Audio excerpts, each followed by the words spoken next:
Acompanhe a partir de agora mais um podcast do Preto no Branco. Programa de hoje, Seu Direito em Análise, com a condução da jornalista Juliette Manfrim. Olá, para você que nos acompanha em Seu Direito em Análise desse sábado. Hoje o nosso bate-papo é sobre direito tributário. Claro, a gente vem esclarecendo dúvidas lá na esteira da aprovação da reforma tributária, do que passou lá no Congresso, porque o Senado ainda precisa analisar, certamente vão ter mudanças. E o nosso convidado de hoje é o advogado, professor universitário, Dr. Gilberto Ávila. Doutor, seja bem-vindo. Olá, tudo bem?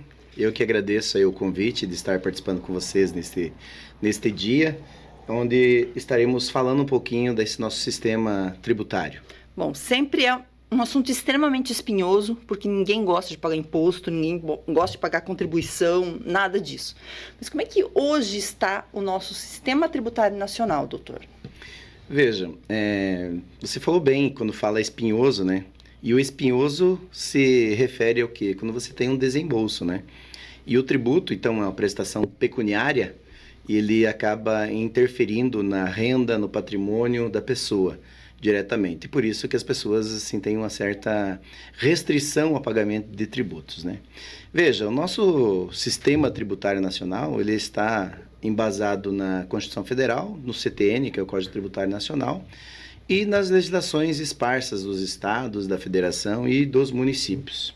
Porque nós temos o nosso sistema tributário nacional ancorado nas 3 unidades da federação principal, ou seja, a União, os estados e os municípios. Então, desse bolo tributário, que atualmente nós temos aí mais de 92 tributos no sistema tributário nacional. É muito. Exatamente. Então, assim, entre esses 92 tributos, nós temos aí os principais, que são os impostos, que são conhecidos, né, as taxas e contribuições. Temos também contribuições sociais especiais, empréstimo compulsório, que já existiu, mas não está lá no rol de tributos, mas não é tão importante quanto essas 3 primeiras que eu falei, e as contribuições sociais especiais. E aí, desse bolo todo, se você imaginar numa confeitaria, que você vai lá ver aquele bolo grande, né, que seriam os tributos, tem uma certa fatia bem significativa que ficaria pela administração e gestão da União. Outra fatia fica com os estados e outra fatia fica com os municípios, né, em menor grau. Então, esse é o nosso sistema tributário nacional atualmente, que ele, então, incide sobre o quê? Sobre o patrimônio, sobre a renda e sobre a atividade das pessoas físicas e jurídicas, né? Bom, o assunto é muito complexo. A gente teve a aprovação da reforma no Congresso Nacional, ela passou pelo Congresso Nacional, ela ainda tem algumas etapas por vir. E as perguntas que nos chegam, a maior parte delas diz respeito realmente sobre a reforma, o que está sendo discutido pela reforma.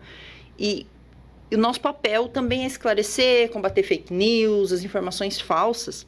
E o nosso primeiro questionamento já vai direto na questão da reforma tributária, doutor. São questionamentos que chegam dos nossos internautas, então a gente vai esclarecendo aqui durante o nosso bate-papo, tá? A pessoa pergunta o seguinte: se existe alguma modalidade onde eu possa deixar... Perdão, essa pergunta não é referente à reforma tributária, mas talvez ela seja contemplada. A pessoa pergunta se existe alguma modalidade onde ela pode destinar para parte dos seus impostos devidos para entidades do terceiro setor. Ela pode fazer isso? Existe, falando da reforma tributária e falando do sistema tributário, atualmente as pessoas podem destinar parte do imposto de renda, né? Já quando faz a apuração pessoa física e pessoa jurídica, destina o imposto de renda para entidades de classe municipais, por exemplo, aqui do município, né? Mas isso ela destina quando ela fizer a sua declaração de imposto de renda. Então, ela destina lá a um percentual que ela queira, até 1%, se não estou equivocado, né, ela pode destinar para essas entidades. E também faz parte da reforma tributária alguns tipos de benefícios que estão para vir para algumas entidades sem fins lucrativos. Mas veja, a reforma tributária, como você mencionou, ela está ainda passando pelo Congresso Nacional. Por quê? Ela foi aprovada semana passada na Câmara dos Deputados, Câmara Federal, né? E foi aprovada no sentido dela tramitando ainda, ela vai passar pelo Senado. Então, poderá ter alguma modificação, poderá modificar bastante. Em tese, a possibilidade existe. De acordo com o que tem caminhado, eu até acredito que não vai mudar muito agora, né? Mas, assim, a reforma tributária, sim, ela está em largos passos, eu diria, para ser aprovada. Ótimo. Nosso próximo questionamento, sim, a ele incide diretamente, até porque surgiram algumas informações, vídeos sendo replicados pelas redes sociais. Eu acho que vale muito esse questionamento que veio de um dos nossos internautas.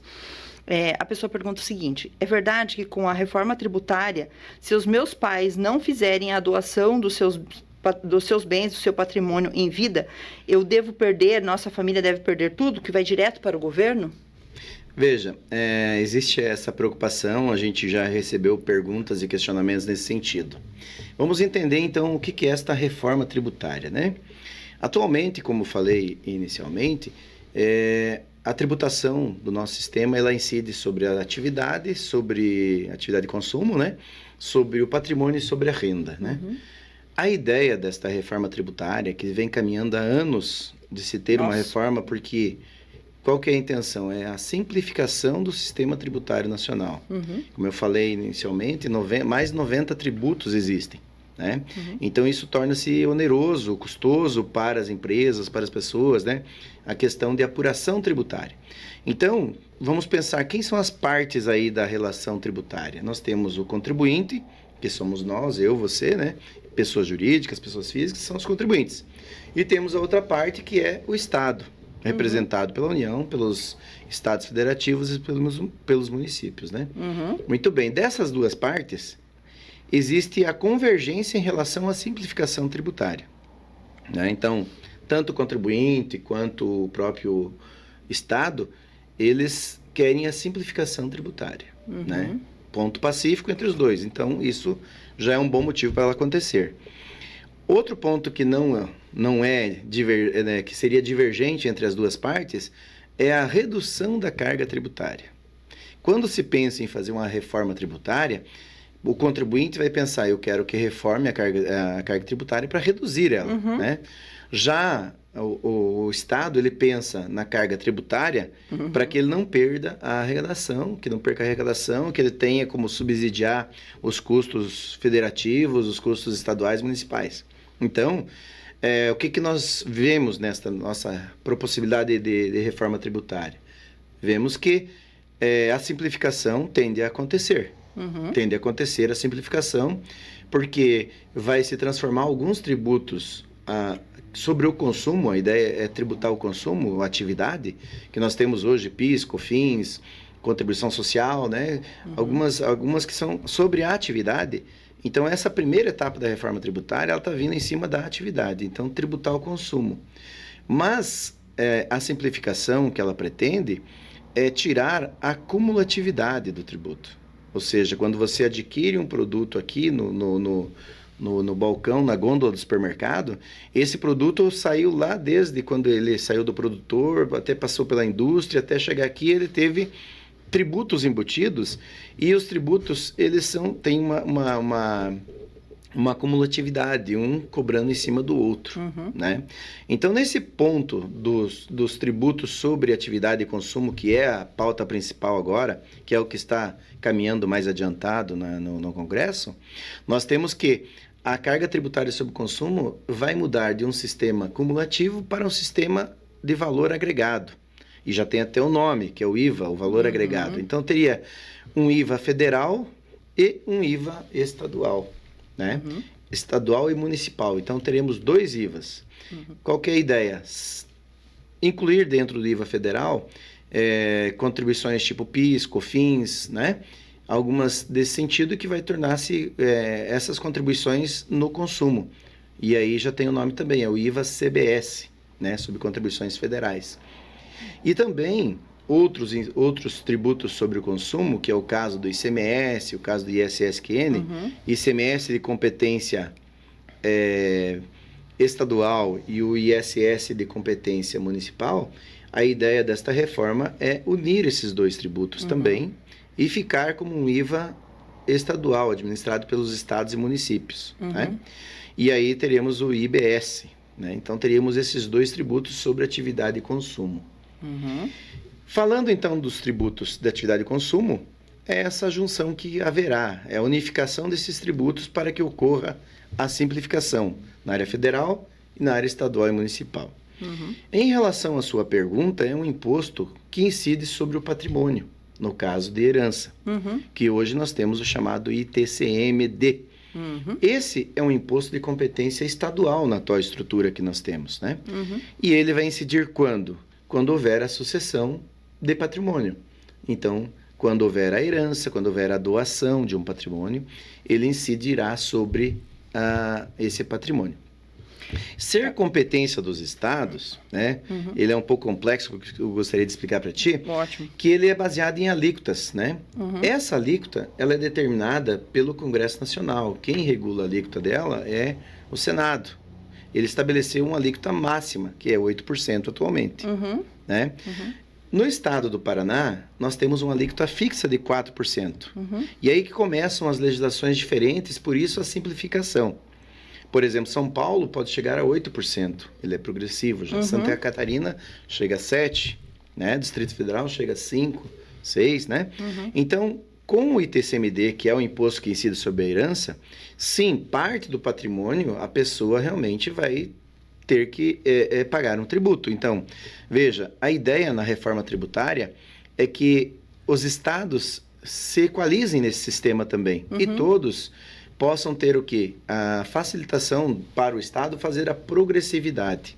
Ou seja, a ideia da reforma tributária em relação ao imposto da herança, o imposto sobre patrimônio, que é o ITCMD, é que ele seja progressivo até o limite de 8%. Hoje nós temos isso. Se haverá alguma alteração, por exemplo, eu sei de um projeto de lei lá de antigamente, eu acho que deve ter mais de 10 anos lá arquivado, que havia uma propensão de chegar a 16%. Oh, é bastante. É bastante, né? Então, você perder 16% do seu patrimônio numa sucessão, né? Mas, atualmente, o que se tem legalmente estabelecido é a alíquota máxima de 8%. No Paraná é 4%, após a reforma tributária, para simplificar, né? Ele poderá chegar a 8% com a progressividade. Então, quando o pai ou a mãe, os patriarcas falecem ou vão fazer uma doação, haverá de ser pago esse tributo, que então, no Paraná hoje é 4%, ele pode chegar então a 8%. E muito provavelmente o Estado vai querer fazer essa alteração e vai mudar, e vai atingir parte da herança. Então, respondendo definitivamente a pergunta, não, hoje é uma fake news, você não vai perder o seu patrimônio total. Você vai ter uma tributação que pode se elevar ainda, né? No que caso, já existe. Já existe a 4%, que vai chegar a 8%, possivelmente vai dobrar. Então, as pessoas que estão desesperadas aí, fiquem tranquilas que não vão perder o seu patrimônio. Não. O que vai acontecer justamente, ela não vai perder, ela vai pagar parte dele, né? E claro que existem, né, algumas possibilidades de planejamento que a pessoa pode trabalhar em vida para evitar esta tributação, né? Que são questões de sucessões. Questões de sucessões, daí depende de cada caso.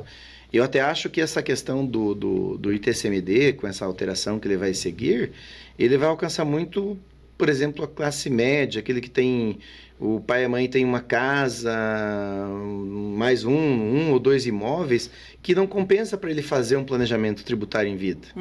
Aí acaba tendo que recolher o tributo igual, não tem outra forma, né? Entendi. Nosso próximo questionamento, ele também é baseado na reforma, e a pessoa pergunta o seguinte, doutor: o texto da reforma tributária é definitivo? Ele ainda pode sofrer alterações? Já respondemos inicialmente. Como ele está caminhando dentro do Congresso Nacional, ele vai possivelmente sofrer algumas pequenas alterações. Ontem ainda eu acompanhava o noticiário, já existe uma tendência dele ser votado se tiver algum questionamento, alguma discussão aí mais importante, eles separariam essa PEC, aquela que estiverem concordando, que os senadores também concordarem, já passaria, e o que tiver divergente para discutir um pouco mais, eles deixariam para uma segunda. Não sei se vai acontecer isso. É um momento político, eu acho que ela vai ser aprovada e eu acho que vai ser seguida normalmente. Cabe lembrar que a reforma tributária ela não vai acontecer do dia para a noite. É exatamente nosso próximo questionamento. Então, pode continuar, que daí a gente já emenda. Ótimo, então. A reforma tributária ela veio com um escalonamento, ela vai acontecer no tempo. Essas principais alterações, para se ter ideia, elas vão ser concluídas a previsão em 2032. Ou seja, a gente tem 9 anos aí pela frente Exato. ainda. Então, qual que é a ideia desta reforma tributária? Quando eu falei que vai ser criado um IVA para evitar a acumulatividade, ou seja, a ideia é que o contribuinte pague somente sobre o valor agregado, e eu vou explicar aqui da seguinte forma para ti. Vamos pensar o produtor, né, vai entregar o soja. Nossa região aqui é bem agrícola, né? Entregou o soja. Esse soja, ele vai ter uma incidência de tributo. Por exemplo, a saca de soja, R$130 a saca de soja, vai pagar um tributo sobre aquele valor, né? Ele chegando na indústria, a indústria vai transformar ele e vai vender, por exemplo, né? Chegando ali na frente, quando ela vender, ela vai tributar o percentual do IVA, do valor agregado. E vai descontar aquilo que já foi tributado anteriormente. Para não ter uma bitributação, digamos assim. Exatamente. Exatamente. Seria uma tributação cumulativa mesmo, né? Bitributação é quando dois entes da federação acabam tributando uma mesma operação, um mesmo fato gerador, né? Entendi. Então, nesse caso, o IVA vai iniciar com um percentual menor, né? Então, o que vai acontecer na reforma tributária agora? Quando eu falava que a simplificação todos querem, mas aumento da carga tributária, o governo que quer, para manter as despesas, e o contribuinte não quer.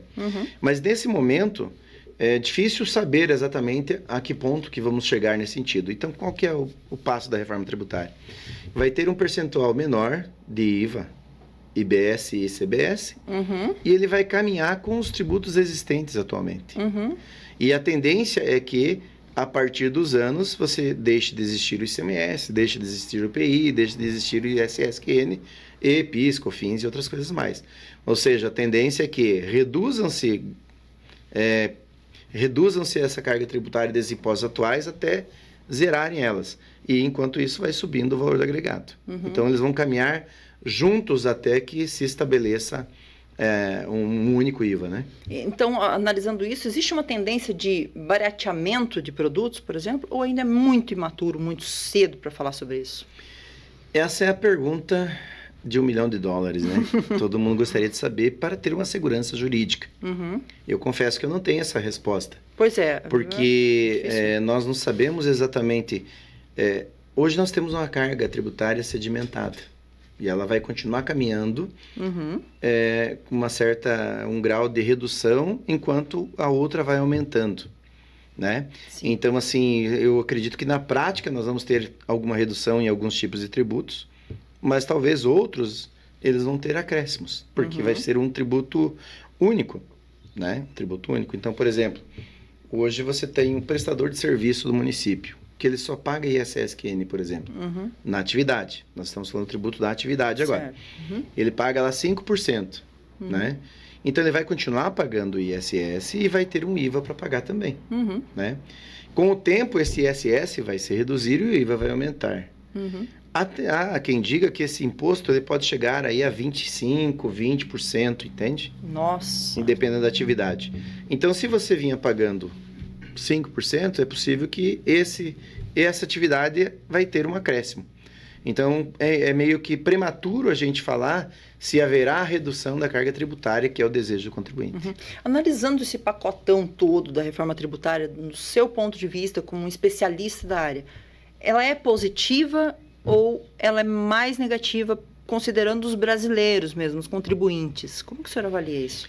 Eu avalio como positiva, no seguinte sentido, porque a simplificação ela é necessária, né? Mas eu vejo a insegurança dela com relação a essa carga tributária. Exato. Porque nós tivemos há pouco tempo no Congresso a permissão de elevação dos custos de despesas do Estado, né? Principalmente federal, né? Então, para que ele suporte essas despesas, ele vai ter que ter arrecadação.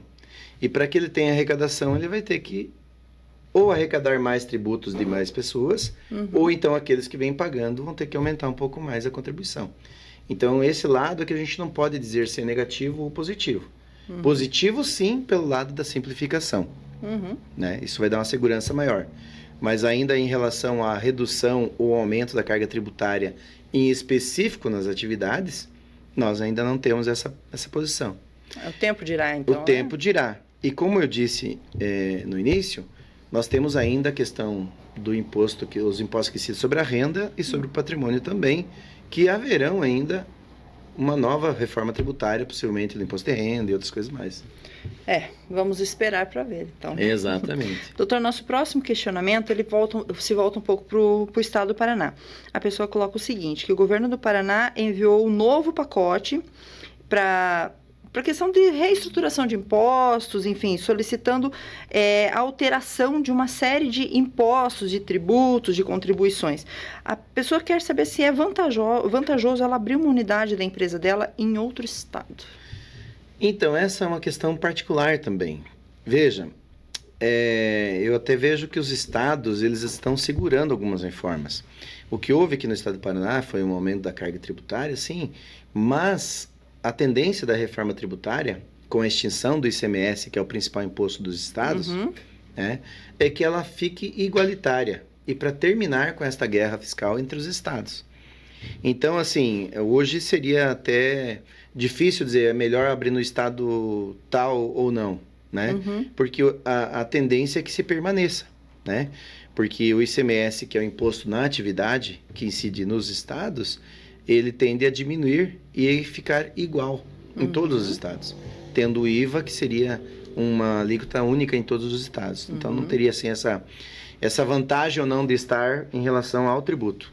Claro que a pessoa vai ter que avaliar em relação à atividade dela e outros pontos importantes, né, que ela vai ter como produção, consumo, onde que ela vai querer se instalar. Não vai ser mais somente a carga tributária, que hoje muitas empresas decidem isso.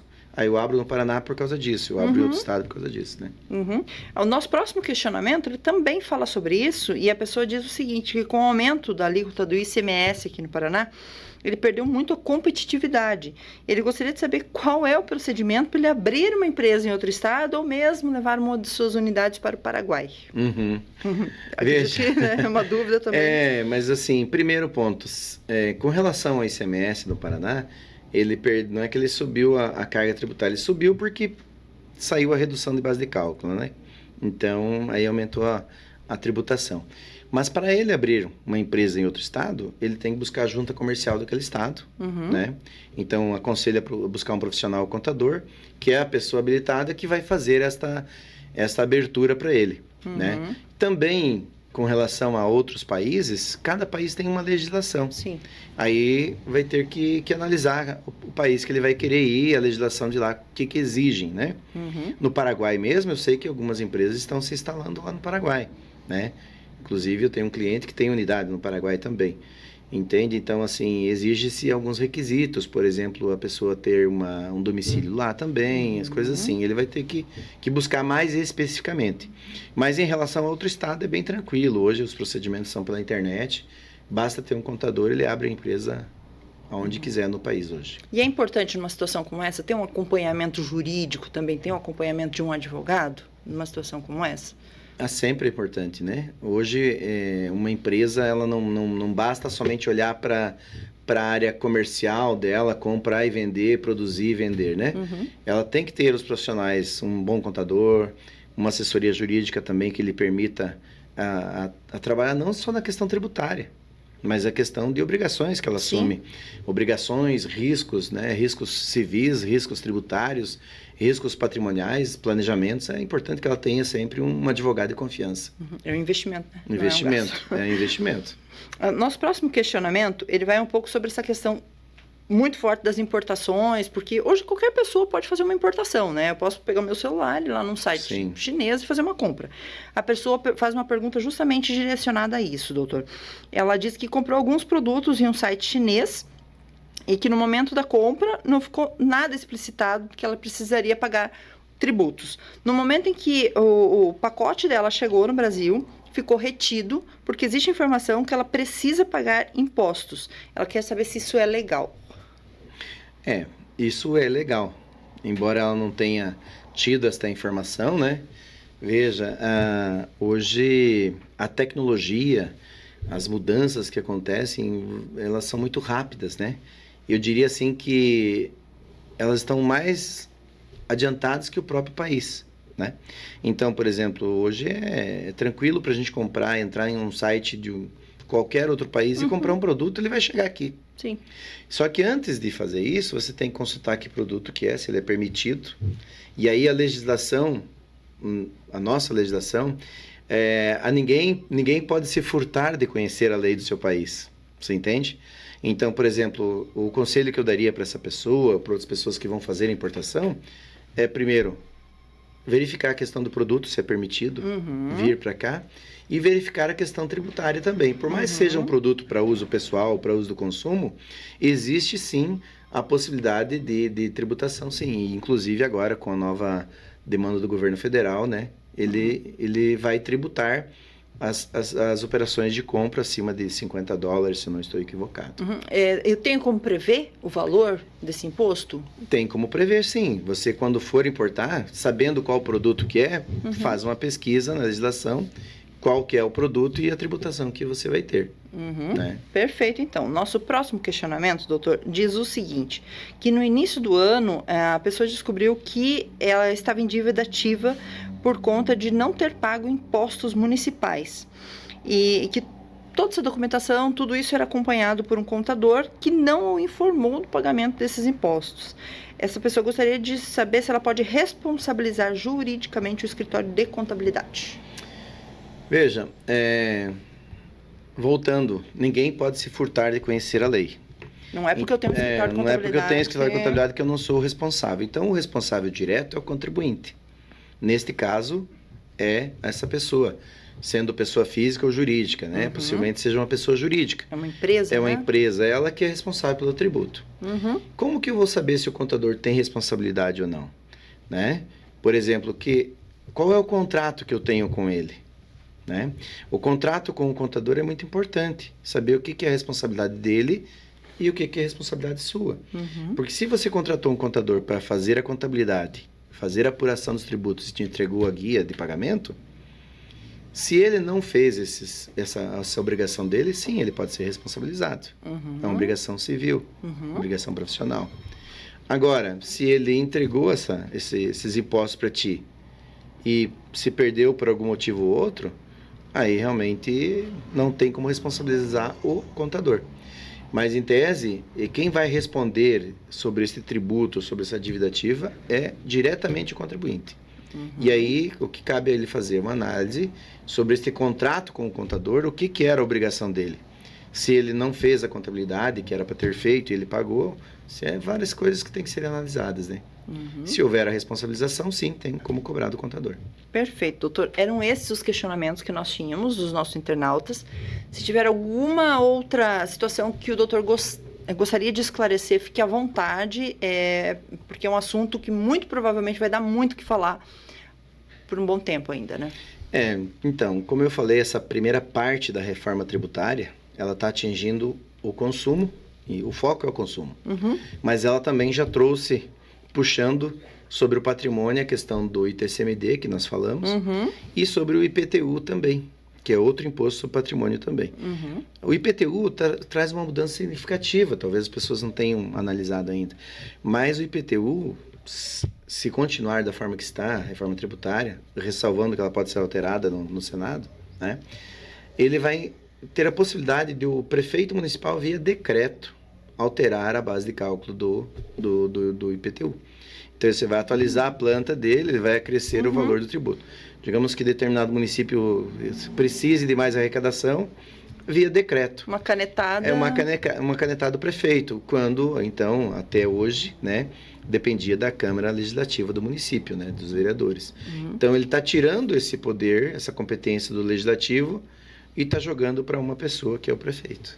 Ou seja, uma situação também para a gente ficar antenado, né? Exatamente. Doutor, mas ela é gradativa, né? Como eu falei, a tendência dessa reforma tributária é até 2032 estar consolidada, né? Então, ela é gradativa, com o tempo vai conviver alguns tributos ainda, talvez isso torne um pouco burocrático as coisas, mas a ideia é realmente chegar na simplificação tributária. Doutor, certamente muitos empresários ou pessoas físicas vão ter muitas dúvidas ainda. Essas pessoas podem lhe procurar para esclarecer dúvidas, enfim, para agendar um horário para conversar um pouco mais sobre o direito tributário? Sim, eu aconselho a qualquer pessoa que precise de uma informação procurar, primeiramente, né, o seu contador, o seu advogado de confiança, né, para que possa esclarecer sobre esses assuntos que estão mudando. E, claro, nós também, eu estou à disposição de vocês e de quem precisar aí para fazer alguma orientação nesse sentido também. E as pessoas podem lhe encontrar nas redes sociais? Como é que Sim, nós temos um escritório em Cascavel, consolidado há bastante tempo, né, e também pode me encontrar nas redes sociais, nos meus contatos também. Perfeito, então, doutor. Mais uma vez, muito obrigada pelos esclarecimentos e eu acredito que esse seja um tema que a gente vai precisar voltar a falar aí nos próximos meses, porque, como a gente comentou antes, vai dar muito o que falar. Possivelmente. Mais uma vez, muito obrigada. Muito obrigado a você pelo convite, Imagina. Tá? A equipe toda aí, realmente estou à disposição de vocês, precisando para a gente conversar, né? Agradeço a oportunidade também de estar falando e debatendo esse assunto, que eu diria assim, ele é de interesse do contribuinte. Quem que é o contribuinte? É eu, você, pessoa física, pessoa jurídica, eu acho que mexe no bolso de todos nós. Exatamente. Doutor, mais uma vez, muito obrigada.